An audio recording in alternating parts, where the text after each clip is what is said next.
యేసుప్రభు నామములో క్రైస్తవ సోదరీమణులకు శుభములు. Praise the Lord. ఈరోజు ఒక క్రైస్తవ మిషనరీ జీవిత చరిత్ర కోసం తెలుసుకుందాం. అతని పేరు హెన్రీ మార్టిన్. ఇతని యొక్క జననం 18/2/1781 సంవత్సరంలో ఇంగ్లాండ్ దేశంలో కార్నవాల్ అనే ప్రదేశంలో జన్మించారు. ఇతను ఒక ఆంగ్లేయ ఫాదర్. హెన్రీ మార్టిన్ భారతదేశానికి మరియు పర్షియా దేశాలలో ఒక మిషనరీగా సేవలందించారు. ఇతని తండ్రి అయిన జాన్ మార్టిన్ గనులలో పనిచేసేవాడు. పుట్టిన కొద్ది కాలానికి తన తల్లిని కోల్పోయిన హెన్రీ అతని తండ్రి అతనిని పెంచారు. తన యవ్వన ప్రాయంలో ఎంతో కోపిస్తునుగా హింసాత్మక స్వభావాన్ని కలిగి ఉన్నారు హెన్రీ గారు. కాగా ఒకసారి అతను కోపంతో తన స్నేహితునికి పైకి కత్తి విసిరి దాదాపు అతన్ని చంపేంత పని కూడా చేశారు. అయితే అతని తండ్రి మరణంతో అతని వైఖరిని పూర్తిగా మార్చివేసింది. క్రేంబ్రిడ్జిలోని సెయింట్ జార్జ్ కళాశాలలో చదువుకున్న అతను గణిత శాస్త్రములో పట్టభద్రులయ్యారు.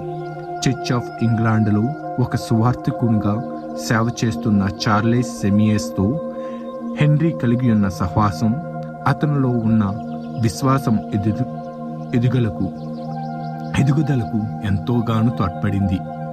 డేవిడ్ బెర్నార్డ్ మరియు విలియం కేరీల యొక్క సాక్ష్యాలతో ప్రేరణ పొందినటువంటి హెన్రీ విద్యారంగంలో కీర్తి సంపాదించాలని తన ఆశయాలను పక్కన పెట్టి క్రీస్తులో కలిగే నిరీక్షణ గురించి సందేశాన్ని విదేశాలకు మోసుకెళ్లే రాయబారిగా మారారు.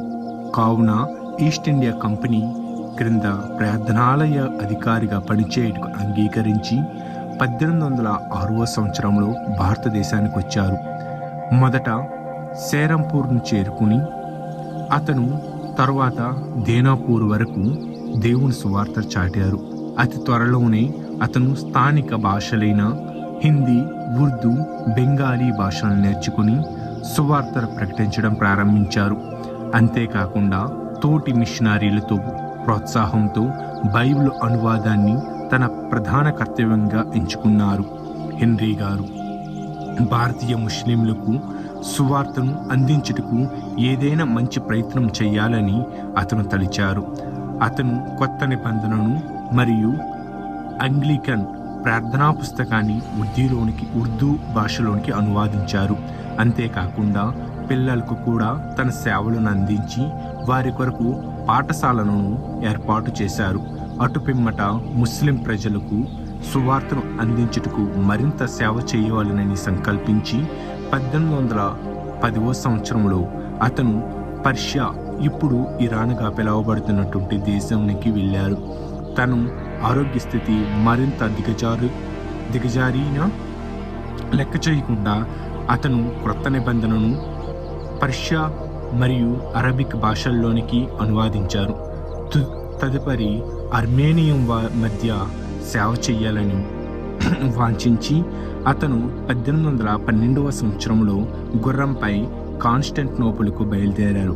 అయితే 1300 మైళ్ళు దూరం ప్రయాణం ముగియబోతుండగా అతడు పూర్తిగా తన యొక్క శరీరం కృషించిపోవడంతో 31 సంవత్సరాలలో అతి చిన్న వయసులోనే తన యొక్క తుది శ్వాసను విడిచారు. హెన్రీ మార్టిన్ ఒక ప్రార్థనా యోధుడు.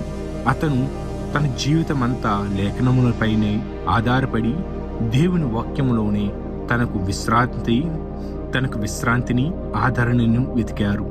తాను నిర్వర్తించవలసిన పనులను పట్ల అతను కలిగి ఉన్న శ్రద్ధ మరియు దేవుని గురించి కార్యముల పట్ల అతనికి ఉన్న ఆసక్తి ఆ కాలపు అత్యంత గొప్ప మిషనరీలలో ఒకరిగా నిలిపాయి.